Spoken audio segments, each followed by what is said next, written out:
बच्चों नमस्कार। मैं हूं नारायण पटेल। आपके अपने चैनल पर आज हम बात करेंगे पीएमएसएसबी छात्रवृत्ति परीक्षा 2023 जिसका एग्जाम 29 सितंबर को होने वाला है, जिसमें क्लास 9th के लिए जो गणित का पेपर आता है इसमें 30 प्रश्न आते हैं और वो सभी प्रश्न कक्षा 8 की एनसीईआरटी किताब से बनाए जाते हैं। जो भी क्वेश्चन आए हैं पिछले वर्ष को मैंने उसी को देख करके हूबहू एक मॉडल पेपर तैयार किया है। क्योंकि आप लोग पूरा वीडियो नहीं देखते इसलिए हमने इसमें 20 क्वेश्चनों का समावेश किया है और अगर आप इसे देख करके अपनी तैयारी करते हैं तो 100% आपको क्वेश्चन इसी प्रकार के मिलेंगे। तो आइए फटाफट शुरू कर लेते हैं और सबसे पहला प्रश्न आपकी स्क्रीन पे है, किस वार्षिक साधारण ब्याज की दर से कोई धन 8 वर्ष में अपने से दोगुना हो जाएगा। देखिए इसको लगाने के लिए आप बहुत सिंपल सा फंडा अपनाएंगे। चूंकि अगर हम ऐसा मानते हैं कि मूलधन हमारा x है तो चूंकि 8 साल में इसका मिश्र धन 2x हो गया, तो इसका मतलब अगर हम इसके ब्याज की बात करें, क्या करें ब्याज की, तो ब्याज क्या होता है मिश्र धन माइनस मूलधन बराबर x हो जाएगा। अब आपसे पूछ रहा है किस दर से, तो चूंकि यहाँ पर दर बराबर क्या होता है फार्मूला आपको मालूम होना चाहिए, ब्याज इंटू 100 अपॉन मूलधन इंटू समय। बच्चों अब देखिए ब्याज चूंकि x रुपए हमने दिया तो 2x हो गया, इसका मतलब ब्याज हमारा x हुआ इंटू 100 और मूलधन आपका x था, मैंने पहले ही माना था, और आपका जो समय है वो यहाँ पर 8 वर्ष दर्शाया गया है। हम x को काट देंगे, 4 से काटेंगे, 4 दूनी 8 और 4 दूनी 8 और 4 पंजे 20 यानी 25/2 वर्ष इसे आप लिख सकते हैं 12 से ही 1/2%। तो कुल मिला के 8 वर्ष में दुगना हो जाएगा और कौन सी दर रहेगी, वो रहेगी 12.5% की। अगला प्रश्न है सूची 1 से 2 में मिलान करिए। एक सूची 1 में कोण दिया गया, दूसरे में कोण की माप दिया गया है। न्यून कोण कितने का होता है, अधिक कोण, संपूर्ण कोण और समकोण। तो अगर न्यून कोण देखें 90 से कम होता है तो ये आपका यहाँ से मिल जाएगा। अधिक कोण सदैव 90 से अधिक होता है और 180 अंश से छोटा होता है तो ये आपका 150 से मिल जाएगा। संपूर्ण कोण यानी 360 डिग्री का होता है और समकोण जो है 90 डिग्री का होता, तो आपको मैंने मिला दिया चूंकि इसमें ऑप्शन हमने नहीं बनाया, चूंकि आपको दिखाई नहीं पड़ता। कुल मिला के आपको पेपर ऐसा ही देखने को मिलेगा।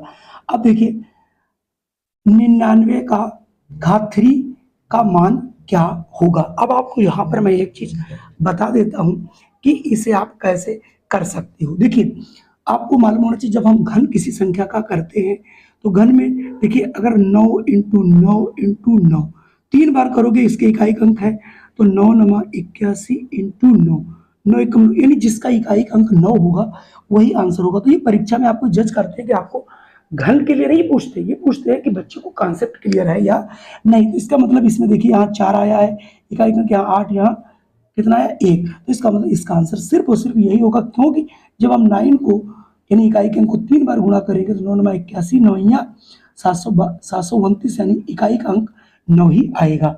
चलिए अगला प्रश्न आपके सामने बीज गणित का है, जिसे ये बहुत सावधानी पूर्वक करिएगा।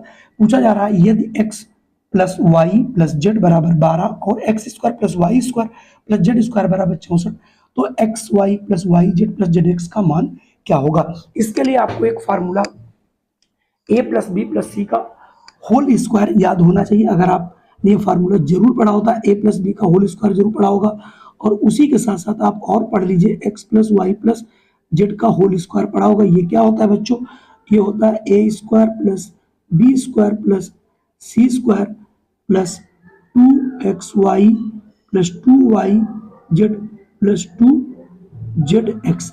अब आपके सामने यहाँ पर देखिए x plus Y plus Z, यहाँ से 12 वैल्यू तो हम यहाँ 12 रख देंगे, 12 का स्क्वायर बराबर X square plus Y square plus Z square की वैल्यू आपको 64 दी गई, तो आप यहाँ पर केवल 64 रख देंगे। अब देखिए यहाँ पर 2 आ रहा था, 2xy कर लीजिए, 2 कॉमन कर लेंगे तो ये y जेड बचेगा और ये जेड x बचेगा, क्योंकि हमें इसी की वैल्यू निकालनी है। तो 12 ब्रेम बच्चों 144 होता है, माइनस 64 यहाँ से घटा लेंगे तो आ जाएगा 2xy plus Y Z plus Z X. Clear हो रहा होगा। तो 144 में से आप 64 घटाओगे तो 80 बचेगा, 80 बराबर 2xy प्लस वाई जेड। केवल हमने फार्मूले का प्रयोग किया है, तो ये x plus X Y plus Y Z plus Z X equal हो जाएगा 80/2। इसको जब काट दोगे तो आ जाएगा 40। तो यहाँ से देखिए आपका आंसर डी वाला बिल्कुल सही मिल जाएगा। तो हमने यहाँ से डी ऑप्शन आपको चुन लेना है। चलिए बढ़ते हैं अगले प्रश्न पर। अगला प्रश्न है, यदि x square plus 1 into question mark minus x square plus x बराबर एक्स की पावर 6 प्लस 1 हो, तो यहाँ पर जो क्वेश्चन मार्क वहाँ पर क्या आएगा। अब आपको बता दें कि यहाँ पर देखिए इन्होंने x की पावर 6 प्लस 1 का विस्तार पूछा है, तो आप इसे लिख क्या सकते हो, इसको बच्चों हम लोग लिख सकते हैं एक्स स्क्वायर का होल क्यूब प्लस 1 का होल क्यूब। अगर आप इसको खोलेंगे तो ए क्यूब प्लस बी क्यूब का फार्मूला क्या होता है, ये होता है बच्चों ए प्लस बी, अर्थात एक्स स्क्वायर प्लस 1 यहाँ हो जाएगा। दूसरा होता है ए स्क्वायर, तो ए स्क्वायर का यहाँ पर हो जाएगा एक्स की power 4 plus B square, b का 1 हो और दोनों की गुणा उसको माइनस में आता है तो एक्स स्क्वायर।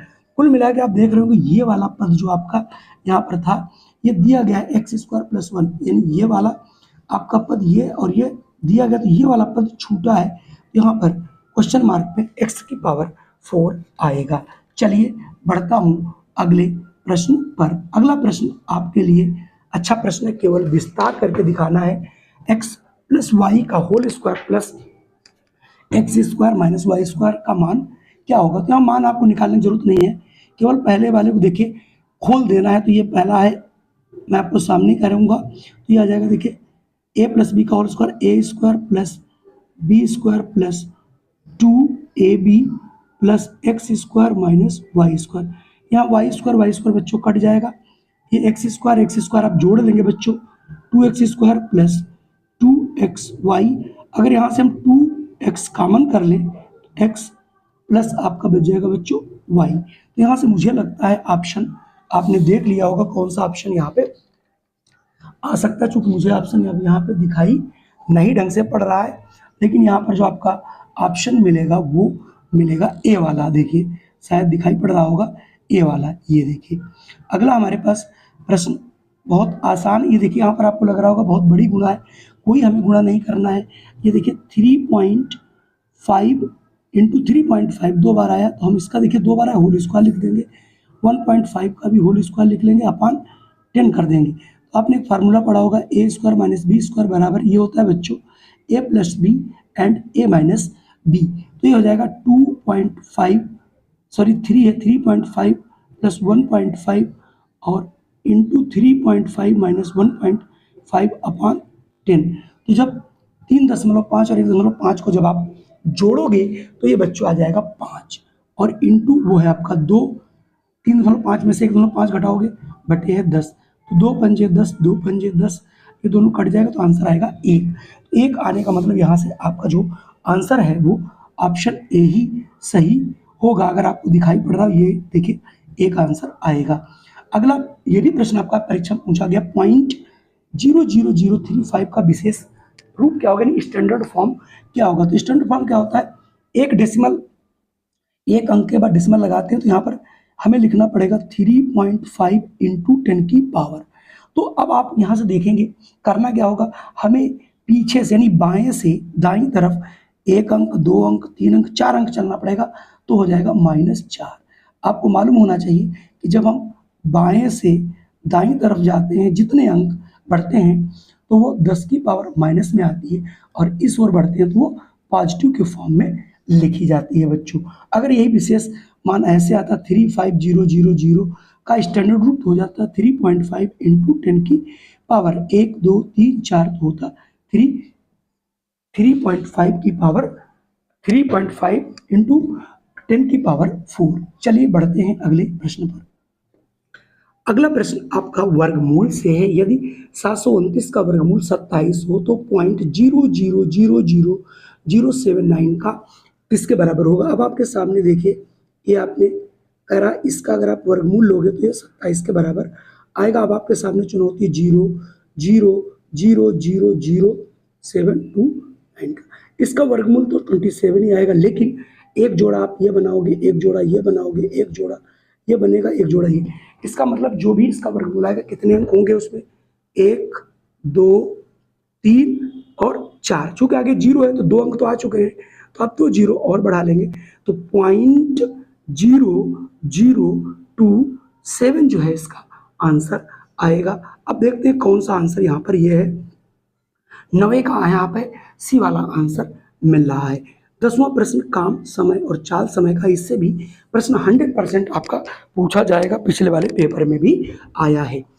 20 व्यक्ति 4 घंटे में 30 पेड़ काट सकते हैं। यदि 4 व्यक्ति कार्य छोड़कर चले जाएं तो 6 घंटे में कितने पेड़ काट लेंगे? इसके लिए आपको मैंने फार्मूला बहुत बार, जिस किसी ने मेरा वीडियो देखा होगा, इसके लिए कोई सूत्र याद रखना है। M1 MDH मसाला, MDH MD यहाँ 2 2 2 1 1 1 W1 बराबर W2, यानी MDH1 बराबर MDH2 याद रखना है। नीचे W1 W2 यानी कार्य है, जहाँ पर M आदमी है, डे दिन है, H घंटे हैं। जो चीज़ ना हो उसे आप यहाँ पर छोड़ देंगे। 20 व्यक्ति हैं तो हम यहाँ पर क्या रख देंगे बच्चों? 20 इंटू, दिन नहीं है, घंटे दिए हैं हमारे 4 घंटे। अब पूछ रहा कितना काम? 30 पेड़ों के काटने का काम है। 30 पेड़ काटे यानी ये काम है। अब 4 आदमी अगर छोड़ के चले जाते हैं तो चूंकि 20 आदमी थे तो 20 में से 4 घटा दोगे बच्चों, 16 बचेंगे। दिन है नहीं, कितने घंटे लगेगा? 6। कितना काम कर पाएंगे? W2। बस इसे आप यहाँ से हल कर देंगे, तुरंत आंसर आपका आ जाएगा। कैसे आएगा? अब देखिए इसकी प्रक्रिया गुणा करूंगा बच्चों, तो देखिए 2 चौके 8 यानी 8 W2 बराबर आ जाएगा 16 इंटू 6 इंटू 3। जैसे ही आप W2 लिखोगे बच्चों, इसके नीचे हमें 8 लिखना पड़ेगा। 8 एकम 8 दूनी 16, तो 2 छंग 12 3 36। इसका मतलब ये लोग जो है 36 पेड़ों को काट पाएंगे। चूंकि भले ही 4 आदमी चले गए, लेकिन इन्होंने काम जो है ड्यूरेशन 6 घंटे बढ़ा दिया था। तो यहाँ से 10वें का ऑप्शन बी वाला आएगा। चलिए अगले प्रश्न की ओर बढ़ते हैं। काफी अच्छा प्रश्न है, इसमें से भी एक प्रश्न पूछा गया है। बिंदु 5 और 9 किस चतुर्थांश में स्थित होंगे? जब कोई भी 2 रेखाएं हमारी काटती हैं तो इसको ये मूल बिंदु, पिछली बार पूछा गया था मूल बिंदु के निर्देशांक क्या होंगे? तो मूल बिंदु के निर्देशांक होते हैं 0 0, और ये आपका होता है बच्चों एक्स एक्सिस, ये होता है वाई एक्सिस। इस पर जो है बच्चों यहाँ ये पॉजिटिव होता है, इधर ये नेगेटिव होता है, इधर ये वाई एक्स में पॉजिटिव होता है, इधर ये नेगेटिव होता है। तो इसमें जो भी आएंगे वो पॉजिटिव पॉजिटिव बच्चों होंगे, इसमें जो आएंगे वो नेगेटिव और पॉजिटिव होंगे। इसमें अगर देखोगे तो सभी नेगेटिव आते हैं, इसमें पॉजिटिव और नेगेटिव आएंगे। तो चूंकि 5 और 9 ये देखिए आपका पॉजिटिव पॉजिटिव है, इसका मतलब ये होता है फर्स्ट चतुर्थांश, पहला चतुर्थांश, ये दूसरा, ये तीसरा, ये चौथा। यानी घड़ी के घूमने की दिशा में चतुर्थांश लिखे जाते हैं। कभी भी आप ऐसे चतुर्थांश मत लिखिएगा। तो इसलिए यहाँ से आंसर आपका पहला चतुर्थांश हो जाएगा। अगला प्रश्न बेहद मोस्ट इंपॉर्टेंट है, जो कि डिजिबिलिटी से है। पूछा गया है कि निम्न में कौन सी संख्या 2 और 5 दोनों से विभक्त है? तो सबसे पहली बात, 2 से वही संख्या विभक्त होती है जिसके याद रखना है, जिसके जो इकाई का अंक हो 2 हो, मतलब 0 हो, 2 हो, 4 हो, 6 हो, 8 हो। तो 2 0 2 4 6 8। तो देखिए यहाँ इसमें 4 है, ये भी है 2 से, ये भी है और ये भी है। अब बात आती 5 से। 5 से वही संख्या डिवाइड होगी जिसके इकाई का अंक बच्चों या तो 0 हो या फिर 5 हो। 5 यहाँ है नहीं, 5 यहाँ है नहीं, यहाँ पर 0 है, इसलिए ये संख्या 2 व 5 दोनों से डिविजिबल होगी। तो यहाँ से ऑप्शन आप डी लगा लेंगे। 100% ये सवाल आपके समझ में आ रहे होंगे। चलिए मैं बढ़ता हूँ आगे। अगला प्रश्न आपका क्षेत्रमिति से है। वृत्त की परिधि एवं व्यास में क्या अनुपात होता है? तो चूंकि जो वृत्त होता है हमारा, उसकी जो बच्चों परिधि होती है, देखिए आपको कुछ नहीं करना था, परिधि बराबर होता है 2 पाई r, और कह रहा व्यास, तो आप व्यास नीचे लिख देंगे। व्यास क्या होता है? त्रिज्या का दूना, यानी 2r। तो ये एक आर कट जाएगा, दो कट जाएगा तो क्या बचेगा, पाई बटे 1, यानी इसका जो अनुपात देखोगे तो पाई अनुपात 1, जो कि ऑप्शन ए में आपका आ रहा है। बहुत सावधानी से इस प्रश्न को करना था। ऐसे प्रश्न पूछते हैं जिससे आपको ये फंसा सकें, लेकिन आप इनके जाल में नहीं फंस सकते। अगला प्रश्न है, भुजाओं के आधार पर त्रिभुज कितने प्रकार के होते हैं। देखिए, त्रिभुज की 3 ही सिचुएशंस बच्चों होती है, सभी को पता है, लेकिन ये प्रश्न आपका इसी टाइप से पूछा गया था। या तो तीनों भुजाएं बराबर होंगी तो इसको हम लोग कहते हैं सम बाहु त्रिभुज, या हो सकता है केवल 2 भुजाएं बराबर हो जाएं तो कहलाते हैं सम द्विबाहु त्रिभुज, और इसमें कोई भी अगर भुजाएं बराबर ना हो तो यह कहलाता है हमारा विषम बाहु त्रिभुज, विषम बाहु त्रिभुज। तो या तो तीनों बराबर होंगी, या 2 बराबर होंगी, या फिर कोई बराबर नहीं होगी। तो इस आधार पर भुजाओं के आधार पर त्रिभुजों को केवल और केवल 3 वर्गों में विभक्त किया जा सकता है। अगला प्रश्न ये भी आपका पूछा गया था, एक बॉक्स की लंबाई, चौड़ाई व ऊंचाई क्रमशः 120 सेंटीमीटर, 40 सेंटीमीटर, 30 सेंटीमीटर है। तो बताइए इसमें अधिक से अधिक कितनी लंबाई की छड़ रखी जा सकती है। यानी जो आपका बॉक्स होता है, इस बॉक्स के अंदर या जो आपका कमरा है, तो नीचे से कोने से ऊपर के कोने पर कितनी लंबी छड़ रखी जा सकती है। यानी ये घनाभ का विकर्ण पूछा जाता है, और घनाभ का जो बच्चों विकर्ण का फार्मूला होता है वो होता है D = लंबाई का स्क्वायर प्लस चौड़ाई का स्क्वायर प्लस ऊंचाई का स्क्वायर। अब आप यहाँ से समझ गए होंगे, लंबाई आपकी 120 का स्क्वायर करना पड़ेगा, चौड़ाई 40 का स्क्वायर करना पड़ेगा, और इसे 30 का स्क्वायर करना पड़ेगा। तो 12 बरेम बच्चों होता है 144, 2 जीरो बढ़ जाएगा, 4 चक्कू 16 यानी 1600, 3 तिया 9 यानी 900, 16 9 2500, 2500 और 1,44,000 मिलकर बनाएगा 16,900। अब एक जोड़ा 3 जोड़े बनेंगे, 169, 13 का वर्गमूल होता है, इसका मतलब ये 130। इसका मतलब एक ऐसा कमरा जिसकी लंबाई 120 सेंटीमीटर, चौड़ाई 40 है और ऊंचाई 30 हो, तो उसके अंदर केवल और केवल 130 सेंटीमीटर की छड़ रखी जा सकती है।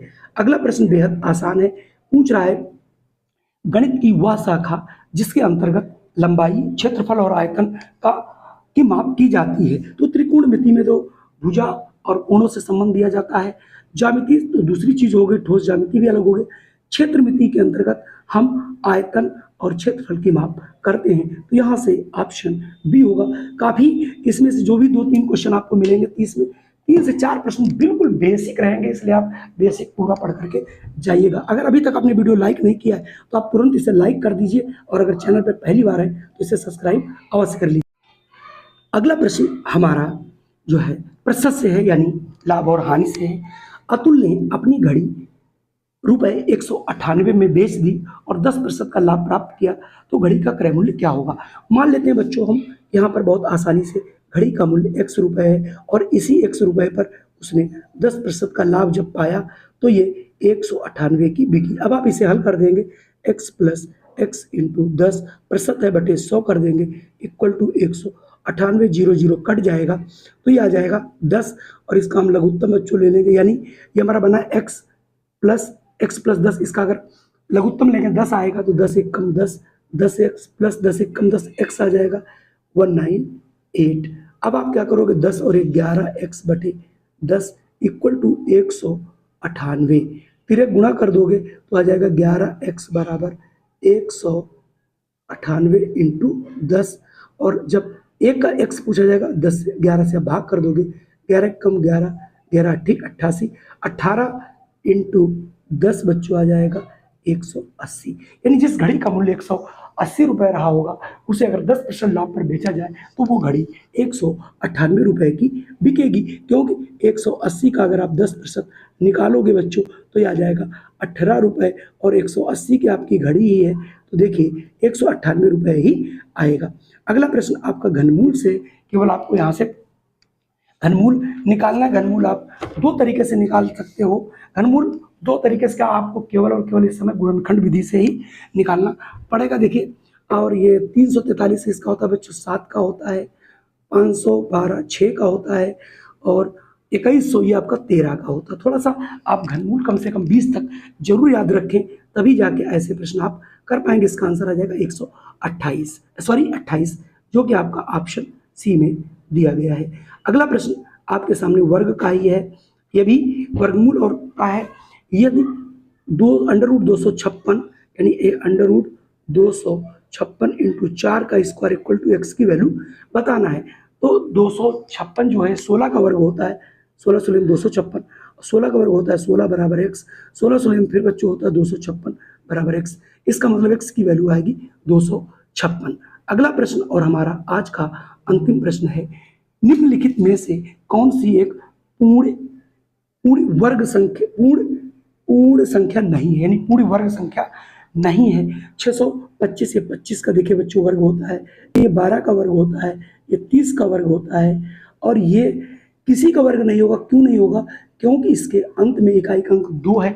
किसी भी संख्या का वर्ग किया जाए कभी भी 2 नहीं आता। कुल मिला के आज के हमारे 20 प्रश्न थे। आप लोगों को कैसे लगे? अगर वीडियो पसंद आया हो तुरंत आप इसे लाइक कर दीजिए। चैनल पे पहली बार हो तो इसे सब्सक्राइब कर लें और इस वीडियो को शेयर भी कर दें। और अगर आपका कोई सुझाव, अगर वीडियो पसंद आए तो अपना तुरंत कमेंट लिख के भेजिए। मैं इसके आगे के जो 10 क्वेश्चन हैं बहुत जल्द आपको वो क्वेश्चन भी पहुंचाऊंगा। जय हिंद, वंदे मातरम।